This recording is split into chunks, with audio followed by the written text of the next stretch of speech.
So our guest speaker tonight is Senator Diana DiZoglio. She is a candidate for state auditor who will be running as Suzanne Bump has decided to retire. So Senator DiZoglio, the floor is yours if you'd like to introduce yourself, and then maybe we can have a few questions and answers.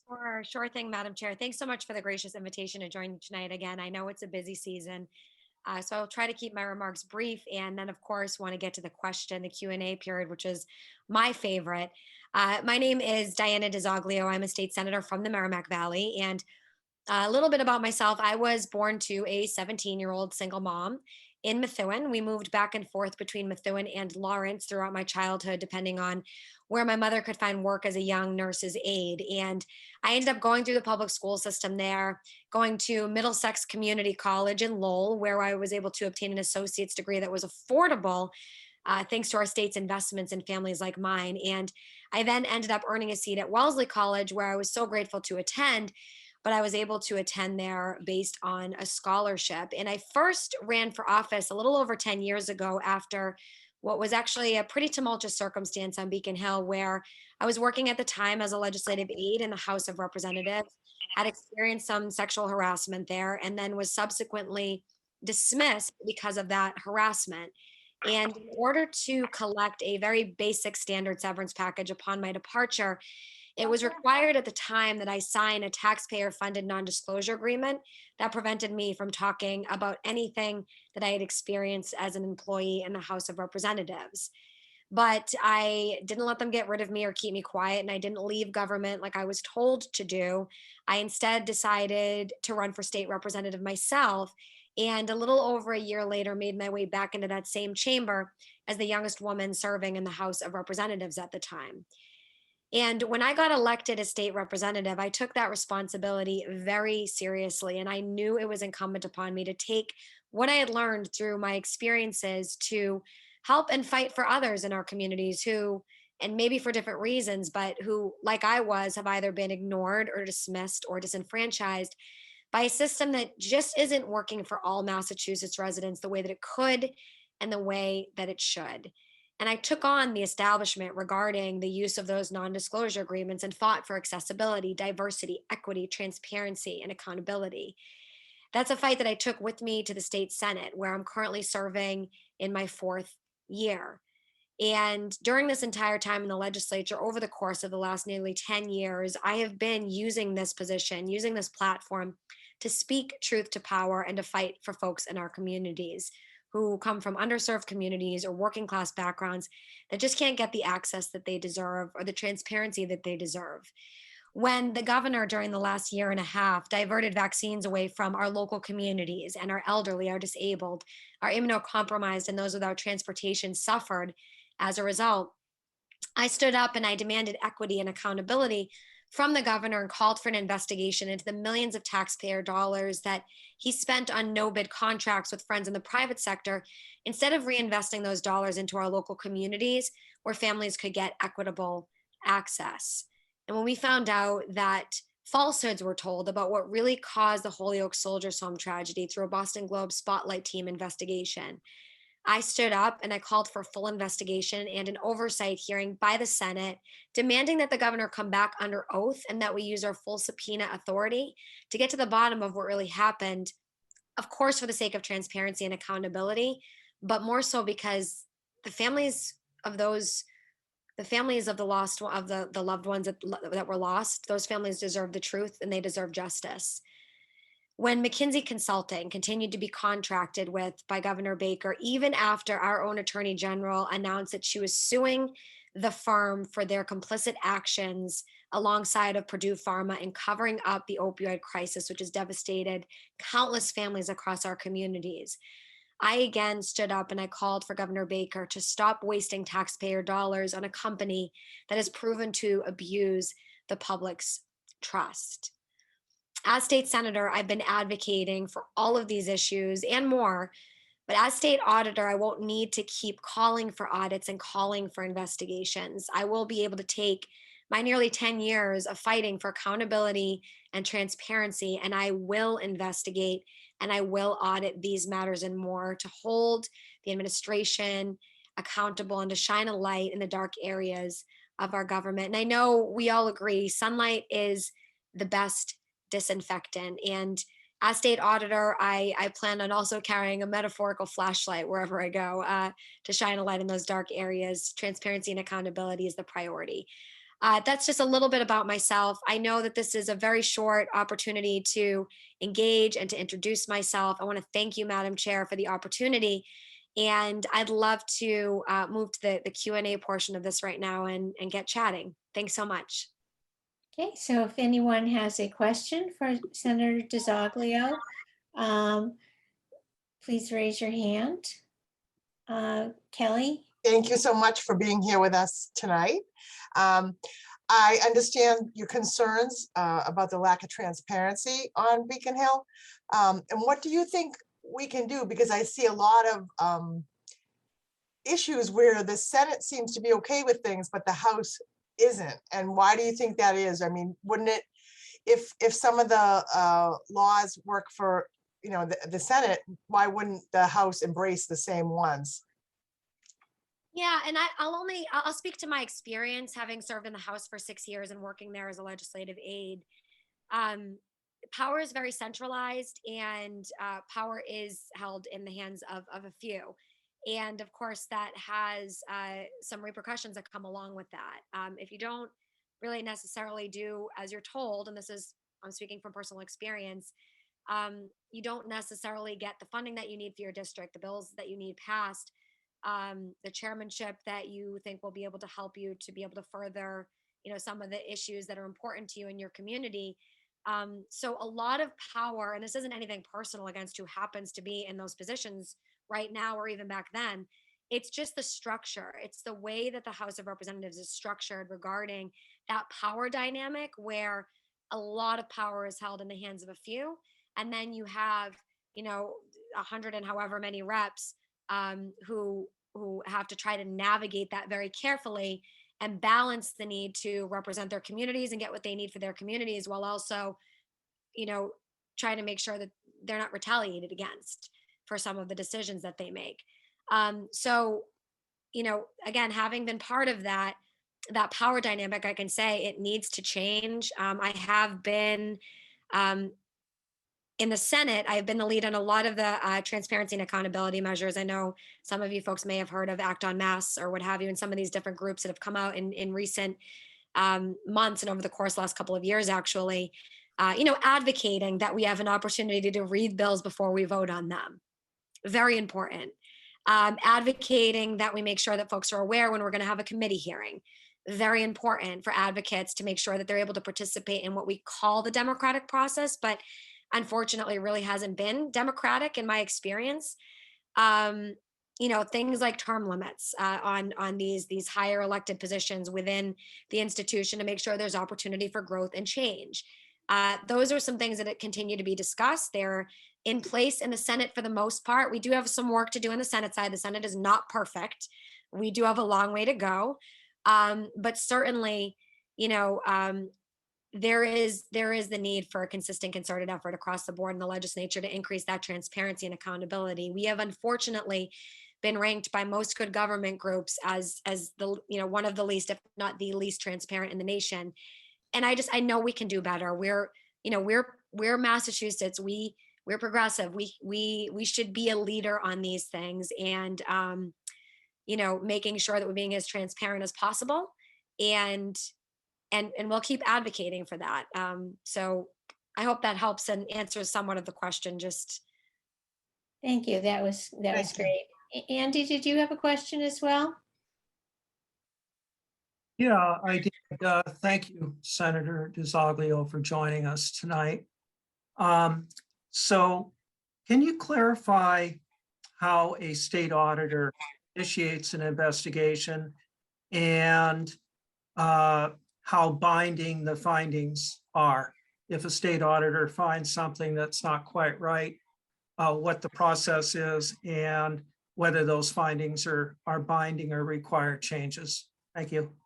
Yes, for sure. The auditor can initiate an investigation or an audit based on uh, her own decision, and also based on somebody contacting the office and calling for an investigation or an audit. That person uh, can be the auditor herself. Um, so it can start in that way. There are also automatic audits that happen, whether it's annually, biannually, that occur with these state agencies, just as a matter of, making sure there's government efficiency. A lot of times people hear you're getting audited, and everybody, when you hear the word audited, I mean, just think about yourself, right? If you hear you're going to get audited, all of a sudden you're like, whoa, it's not not the most joyous thing to hear, right? So not everything that is audited by the auditor is something that necessarily requires a full investigation. A lot of times these audits are just to make sure that government is working as efficiently and as effectively as possible. I'll give a quick example. The pilot program, payment in lieu of taxes. This is a program that is meant to reimburse cities and towns for state-owned land in municipalities where the state has taken that land up, usually in like a state reservation or a state park, for example. Those are the easiest circumstances as examples. And the state's supposed to be reimbursing the community because that community is losing the property taxes and the residential or commercial taxes that they would have otherwise probably been able to get from that land. They're losing that to the state. So the state has committed to reimbursing with payments to those communities in lieu of taxes, the pilot program. Auditor Bump did an audit of this program just to see how it was working and if it was working efficiently and effectively. And she found that it was actually significantly underfunded, and that a lot of our communities were not receiving the state funding that they were promised, which means that they didn't have enough resources coming from that area in the payment in lieu of taxes to fund their local public schools, invest in public safety, invest in transportation, invest in councils on aging, all of the things that we know our municipalities lend support to financially.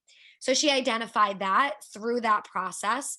And, it wasn't this big investigation or anything. It was simply an audit to make sure that the program was working efficiently. She identified some gaps. And then what she did is she worked alongside of Senator Adam Hines. He's a colleague of mine in the legislature and the Senate, to file a bill to augment the program and to remedy some of these circumstances. I'm a co-sponsor of that bill. And she worked alongside of the legislature to try to use that study and those findings to now take action. From my understanding, and I am still learning about all of the powers of that office. Honestly, I haven't served in that capacity yet, so I'm speaking from my research on the position, not having held it. The findings are the findings, but the auditor is not the law enforcement component, right? So she's not the enforcement agency. So whatever the findings are, she's able to present that to all of you and the general public, and then also present it to the legislature and the administration, and then advocate that appropriate actions be taken. And she can make the recommended, actions that she thinks should be taken to remedy what her office has found. Thank you. Is there anyone else who has a question for Senator DiZoglio?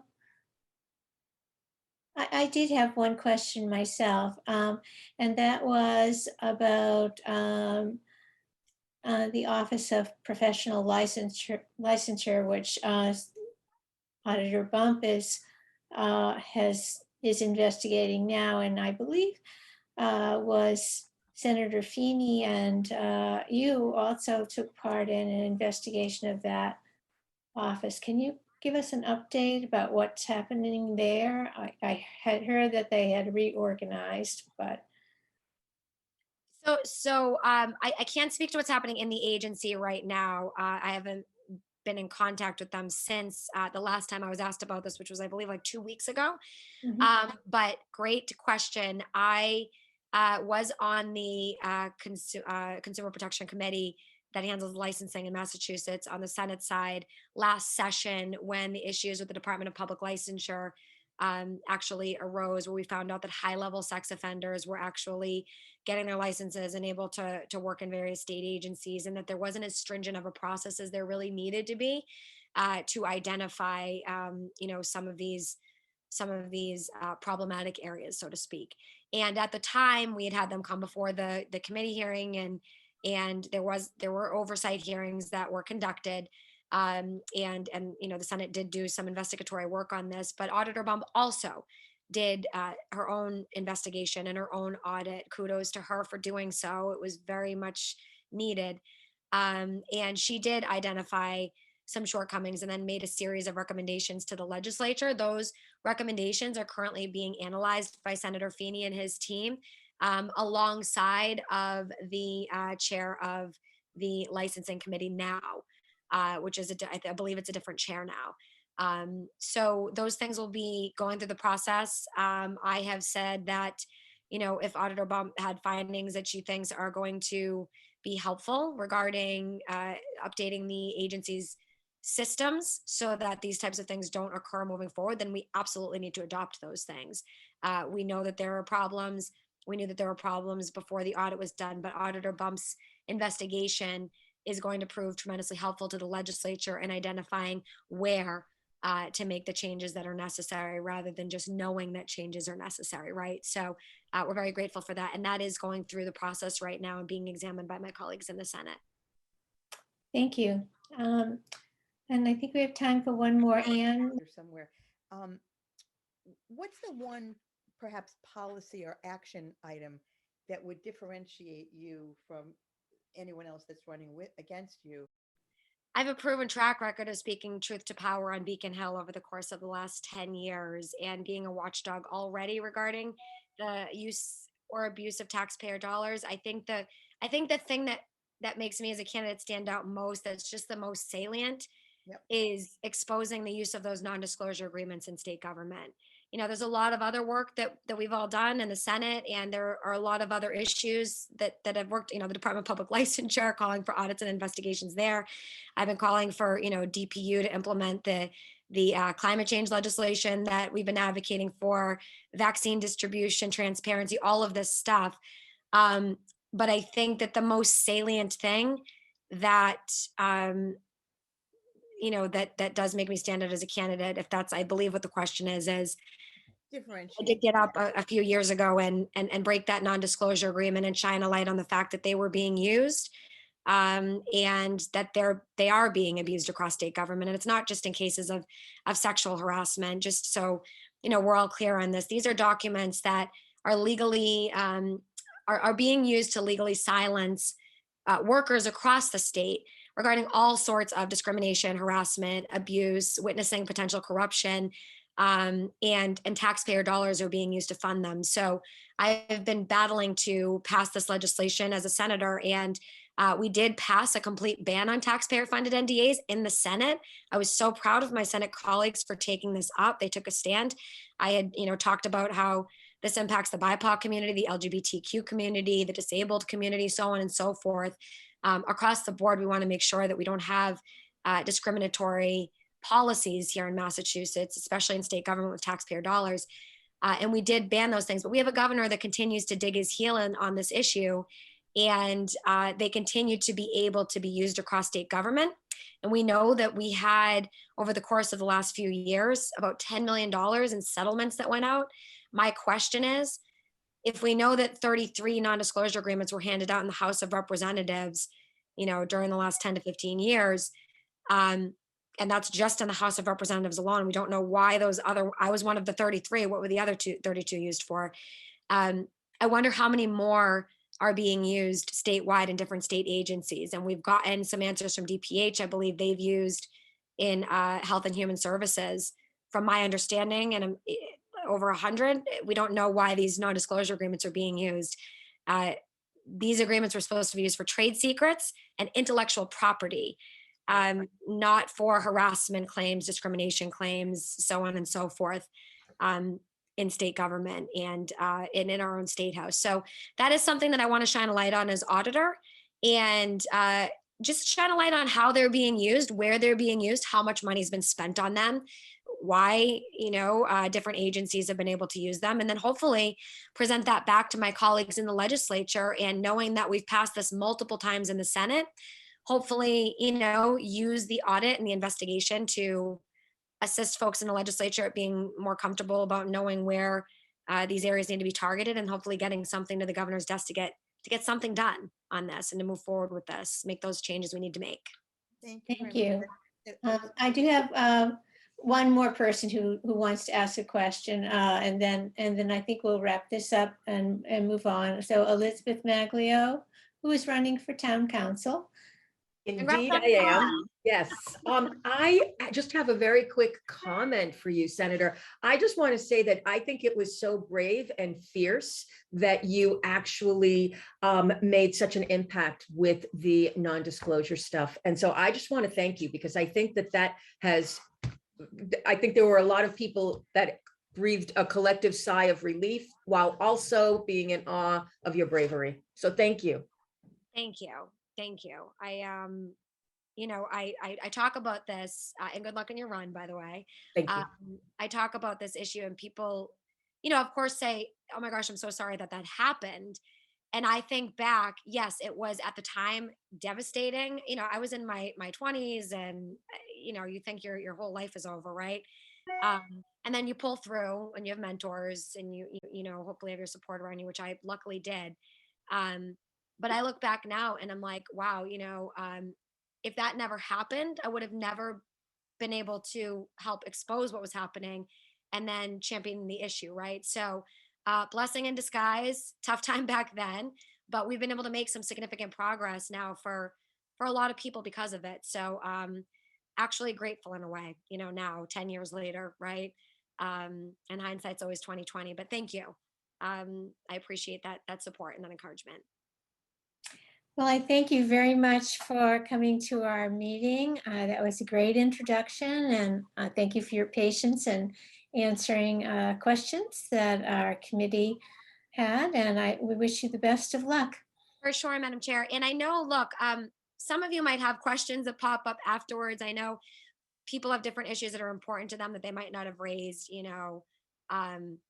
just whatever the topic is. There's a broad array of topics, from education to healthcare to environmental justice, to all of these things that are so important that the auditor's role, that the auditor's position does play a significant role in. I'm happy to get into the details of those things. If anybody wants to follow up with me via email or phone, I'm going to put my contact information in the chat.